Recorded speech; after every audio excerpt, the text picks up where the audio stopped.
খালেদা জিয়া তিনি এখন যেই অবস্থাতেই থাকুন না কেন, আমি খুব আশা করি, একদম মন থেকে আশা করি তিনি সুস্থ হবেন। তিনি সুস্থ হয়ে বাংলাদেশের রাজনীতিতে ফিরবেন। তিনি বাংলাদেশে সুস্থ রাজনীতি যেটা আমরা চাই, যেটা শেখ হাসিনাও সবসময় চাইতেন, তিনি সুস্থ রাজনীতির একটা অংশ হবেন। তিনি এবং তার পরিবার এবং তার দল, এই আশাটা আমি সবসময় রেখেছি, আবারও রাখলাম। তো খালেদা জিয়াকে আমি কিভাবে মনে রাখবো? খালেদা জিয়াকে মনে রাখার জন্য আমি একটু পেছনে ফিরে যাই ১৯৮৪-তে। তখন আমি খুবই ছোট, খুব বেশি স্মৃতি নেই। তো ১৯৮৪-তে তিনি যখন বিএনপির হাল ধরলেন, বিএনপির নেতৃত্বে এলেন, তিনি খুবই অনভিজ্ঞ একজন গৃহবধূ। তিনি একজন তার পরিবার রাজনীতির সাথে জড়িত ছিলেন না। তার স্বামী সেনাবাহিনীর একজন উচ্চপদস্থ সদস্য ছিলেন, মুক্তিযোদ্ধা ছিলেন। কিন্তু ঠিক রাজনীতির সাথে তিনি জড়িত ছিলেন না। তিনি বিভিন্ন কাণ্ডকারখানা করে তার স্বামী বাংলাদেশের নেতৃত্বে এসেছেন একসময়। তাকে যখন হত্যা করা হয়, খালেদা জিয়া তিনি বিএনপির নেতৃত্ব নেন। তো অনভিজ্ঞ হওয়াতেও হয়তো মানুষের একটা আশা ছিল। আমার পরিচিত অনেক বন্ধু, আত্মীয়, তাদের পরিবারের আশা ছিল যে তিনি অনভিজ্ঞ হলেও তিনি রাজনীতি শিখবেন। রাজনীতি শিখে আওয়ামী লীগের বিপক্ষে একটা শক্তিশালী রাজনৈতিক দল তৈরি করবেন। একটা শক্তিশালী রাজনৈতিক দল যেকোনো দেশের জন্যই ভালো। যত বেশি শক্তিশালী রাজনৈতিক দল থাকবে, সেই দেশটি তত ভালো কাজ করতে পারবে। তো এই আশাটা ছিল। তিনি যেটা করলেন, আমি এখনো অবাক হই। ১৯৮৪ থেকে আজ পর্যন্ত তিনি এবং বিএনপির কোন নেতা আজ পর্যন্ত বিএনপির প্রতিষ্ঠাতা জিয়াউর রহমানের হত্যার বিচার তারা চায়নি। তিনি তার স্বামী হত্যার বিচার চাননি। বিএনপি তাদের দলের প্রতিষ্ঠাতার বিচার চায়নি। তারা দুবার রাষ্ট্র ক্ষমতায় এসেছিল, তারা সেই বিচার করবারও কোনো উদ্যোগ নেয়নি। এবং খালেদা জিয়ার প্রসঙ্গটা যতবার আসে আমি ততবারই অবাক হয়ে ভাবি এর কি কারণ থাকতে পারে। যাই হোক, তো অনভিজ্ঞ হয়েও তিনি রাজনীতির পথে চলেছেন একটা সময়ে, বিশেষ করে ৯০-এ এরশাদের বিরোধী গণ আন্দোলনে তিনি পথে ছিলেন। তিনি তখন রাজনৈতিক অঙ্গনে পরিচিত মুখ। তিনি কথা বলেন, সে কথা মানুষ শুনতে চায়। তার কথা যথেষ্ট গুরুত্ব রাখে। সেই সময় তার দল বিএনপি এবং শেখ হাসিনা নেতৃত্বে আওয়ামী লীগ তারা একসাথে রাজপথে এরশাদের বিরুদ্ধে দাঁড়িয়েছে। সেই ৯০-এর খালেদা জিয়াকে কিন্তু আমার ভালো লাগে। তার অনেক দোষ আছে, অনেক রকমের সমস্যা আছে। কিন্তু সেই ৯০-এর খালেদা জিয়া এমন একজন রাজনীতিক ছিলেন, যে রাজনীতিককে আমরা বাংলাদেশে এরকম রাজনীতিককে আমরা দেখতে চাই। খালেদা জিয়ার পতনটা শুরু হলো ৯১-এ তিনি ক্ষমতায় আসার পরে। তো ৯১-এ তার ক্ষমতায় আসা কিন্তু একটা বিশেষ ঘটনা। তিনি বাংলাদেশের প্রথম নারী প্রধানমন্ত্রী। তার সামনে বাংলাদেশের প্রথম নারী প্রধানমন্ত্রী হয়ে সুযোগ ছিল অনেক কিছু করার। বাংলাদেশের নারী নেতৃত্বকে, বাংলাদেশের নারীর যে জাগরণটা, সেই জাগরণে একটা ভালো ভূমিকা রাখার। খালেদা জিয়া সেটা কি করেছেন? করেননি। কেন করেননি, কি করে হয়নি, সেই বিষয়ে বিস্তারিত আরেকদিন বলবো। আমি খালেদা জিয়া সম্পর্কে খুব বেশি নেতিবাচক কিছুতে যেতে চাইছি না। তিনি এখন মৃত্যুশয্যায় বা খুবই অসুস্থ অবস্থায় আছেন। তারপরে যেটা হলো ৯৬ সালে তিনি খুবই একটা প্রহসনের নির্বাচন করলেন। তো এখন যারা আওয়ামী লীগকে গণতন্ত্র, নির্বাচন এইসব বিষয়ে অনেক বড় কথা বলেন, তারা না ৯৬ নির্বাচনটা কি করে যেন তাদের শর্ট টার্ম মেমোরিতে ধরা পড়ে না। ৯৬-এ খুবই একটা বাজে একদলীয় নির্বাচন হয়। তার স্বামীও একটা একদলীয় নির্বাচন করেছিলেন, সেদিকে আমি আর না যাই। ৯৬ একটা খুব বাজে একদলীয় নির্বাচন হয় এবং সেই একদলীয় নির্বাচনে বিএনপি নির্বাচিত হয়ে ক্ষমতায় আসে। আওয়ামী লীগের ব্যাপক প্রতিরোধের মুখে তারা বোধহয় ৩ মাস না ২ মাস এরপরেই তারা ক্ষমতা ছেড়ে দিতে বাধ্য হয়। এরপর থেকে বিএনপির যেই পতন, সেই পতন ঠেকানোর সাধ্য আদৌ খালেদা জিয়ার ছিল কিনা বা আছে কিনা, বা সেই পতন ঠেকানোর জন্য তিনি কোনো সক্রিয় উদ্যোগ গ্রহণ করেছেন কিনা, সেটা আমি জানি না। আপনারা কেউ জানলে আমাকে জানিয়ে দেবেন। তারপরে যেটা হয়, তারপর থেকেই বিএনপি জামাতের খুবই ঘনিষ্ঠ হতে থাকে। সেই ঘনিষ্ঠতা এমন পর্যায়ে দাঁড়ায় তারা ২০০১-এ সরকার গঠন করে একসাথে। সেই সময় আমরা দেখতে পাই বিএনপির ঘাড়ে করে জামাতের রাজাকারেরা বাংলাদেশের মন্ত্রী হচ্ছে। আমরা দেখতে পাই জামাতের নেতারা, রাজাকারেরা বাংলাদেশের পতাকা লাগানো গাড়িতে চড়ে বেড়াচ্ছে। এই ঘটনার জন্য কি আমি কোনোদিন খালেদা জিয়াকে ক্ষমা করতে পারবো? পারবো না। আমি সম্ভবত অতটা উদার এখনো হতে পারিনি। তারপরে আমরা দেখতে পাই ঠিক ওই সময়টাতেই বাংলাদেশে মৌলবাদের কিরকম উত্তরণ ঘটে। আমরা দেখি বাংলা ভাইয়ের কথা, আমরা জানতে পারি বাংলাদেশের ৬৪টা জেলাতে একই সাথে বোমা বিস্ফোরণের কথা। আমরা জানতে পারি একটা বিশাল অস্ত্রের চালান আম এসেছে বাংলাদেশে। সেই অস্ত্রের চালান যারা আটকে দিয়েছিলেন তাদেরকেই আমরা দেখতে পাই জেলে।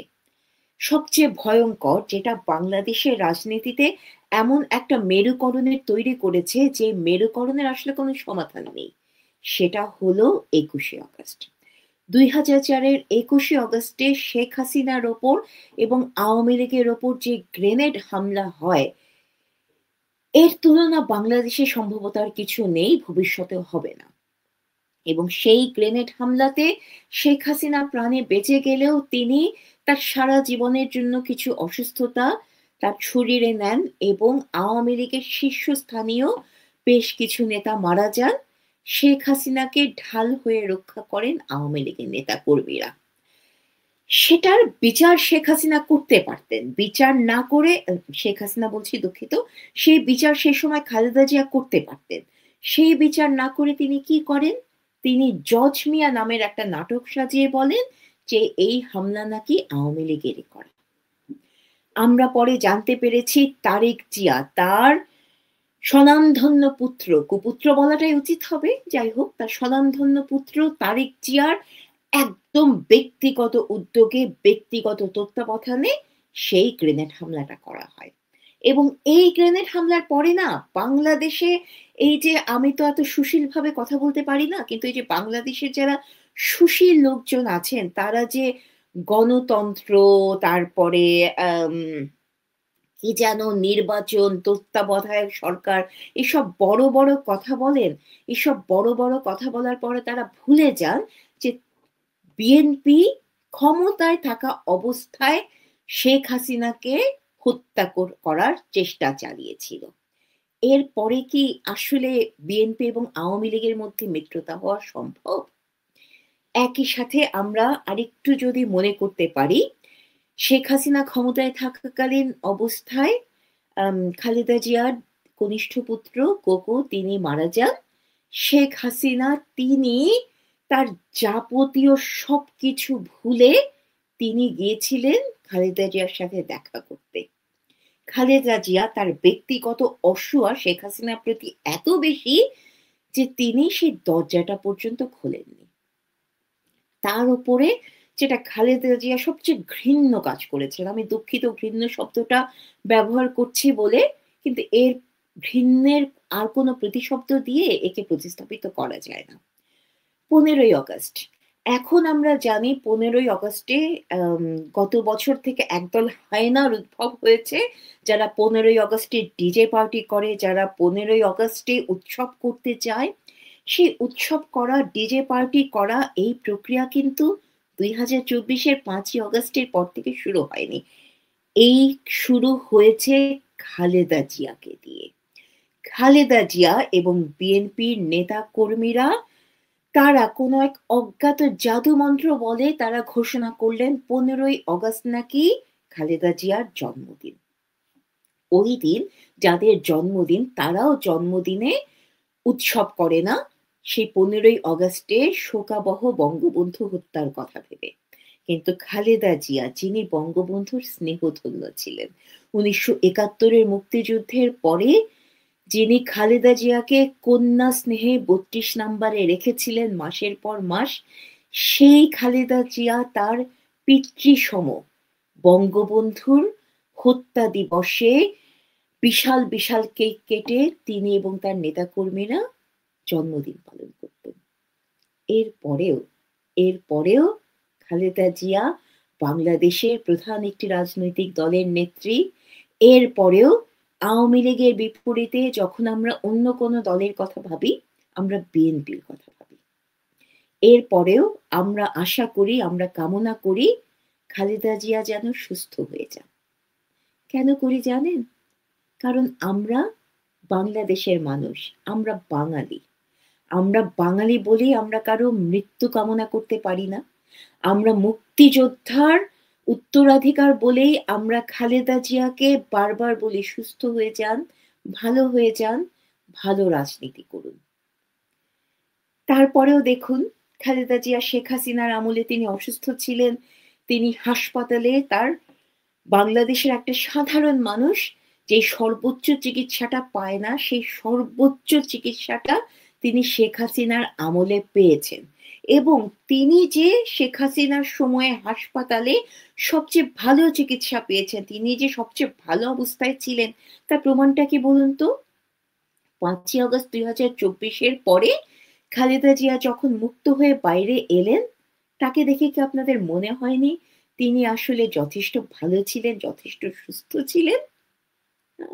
কারণ শেখ হাসিনা তার যত কষ্ট থাক, তার মনের ভেতরে যত বেদনা থাক, তাকে যত অপমান করা হোক না কেন, তার বাবাকে যতটা অপমান করা হোক না কেন, তিনি কোনো বিপন্ন মানুষকে বিপদে রেখে তার মজা নেন না, কোনো বিপন্ন মানুষকে বিপদে রেখে তার সুযোগ নেওয়ার চেষ্টা করেন না। আর সেই বিএনপির রুহুল কবির রিজভী, এই লোক যে এতদিন বেঁচে আছে বিএনপিতে, আমি সেটাই ভুলে গেছিলাম। এই লোক আজকে তার কত বড় দুঃসাহস, সে বলে শেখ হাসিনা নাকি চেয়েছিলেন খালেদা জিয়া মারা যাক। এই হলো বিএনপি, এই হলো খালেদা জিয়ার বিএনপি। এবং খালেদা জিয়ার বিএনপি তারা 32 নম্বর পুড়িয়ে দেয়াকে স্বাগত জানিয়েছেন। 5ই ফেব্রুয়ারি 2025-এ যখন সেই পোড়া বাড়িটাকে আবার বিএনপির লোকেরা ভাঙতে গেছে, তখন তারা তারেক জিয়ার নামে স্লোগান দিয়েছে কি যেন, তারেক জিয়া সালাম দিলাম, কি 32 নাম্বার ভেঙে গেলাম, বা এরকম কিছু। এই সব কিছুর পরেও আওয়ামী লীগের নেতা কর্মীরা, আওয়ামী লীগের সভানেত্রী, বাংলাদেশের প্রধানমন্ত্রী শেখ হাসিনা খালেদা জিয়ার অকল্যাণ কামনা করেন না, খালেদা জিয়ার মৃত্যু কামনা করেন না। মৃত্যু কামনা করি না, অকল্যাণ কামনা করি না আমরা। তারেক জিয়া, যিনি বাংলাদেশে থাকা আওয়ামী লীগের নেতা কর্মীদের ওপর হওয়া ভয়ঙ্কর অত্যাচারকে একদম হাসি মুখে সমর্থন করে গেছেন, মোহাম্মদ ইউনূসকে বলেছেন সব রকমের সমর্থন মোহাম্মদ ইউনূসের প্রতি তার আছে, সেই তারেক জিয়া একটা বেদনা বিধুর একটা পোস্ট দিয়েছেন সামাজিক যোগাযোগ মাধ্যমে। তিনি বলছেন তিনি মায়ের কাছে থাকতে চান, কিন্তু দেশে ফেরার সিদ্ধান্ত তার একার না। যেই সরকারকে তিনি এত সমর্থন দিলেন, যেই জামাতে ইসলামীর সাথে তিনি সরকার গঠন করেছিলেন, যে জামাতে ইসলামী আসলে তার মেলায় হারিয়ে যাওয়া ভাইয়ের মতো, সেই জামাতে ইসলামী আর মোহাম্মদ ইউনূসের ক্ষমতায় থাকার অবস্থাতেও তিনি তার মৃতপ্রায় মাকে দেখতে আসতে পারছেন না। একে আমরা কি বলবো? প্রকৃতির প্রতিশোধ? আমি বলতে চাই না, আমি প্রকৃতির প্রতিশোধ বলতে চাই না। আমি বলতে চাই তারেক জিয়া যেন বাংলাদেশে আসতে পারেন, তিনি এসে যেন তার মায়ের পাশে বসতে পারেন, তিনি যেন একবার তার মায়ের মাথায় হাত বুলিয়ে দিয়ে বলতে পারেন তোমার সন্তান তোমার কাছে এসেছে। কিন্তু খালেদা জিয়াকে আমি কি খুব ভালো কিছু নিয়ে মনে রাখতে পারবো? সম্ভবত পারবো না। ভালো থাকবেন, এইটুকুই খালেদা জিয়া নিয়ে সবার সাথে বলার কথা ছিল। নরিন আপু, আপনাকে আবার একটু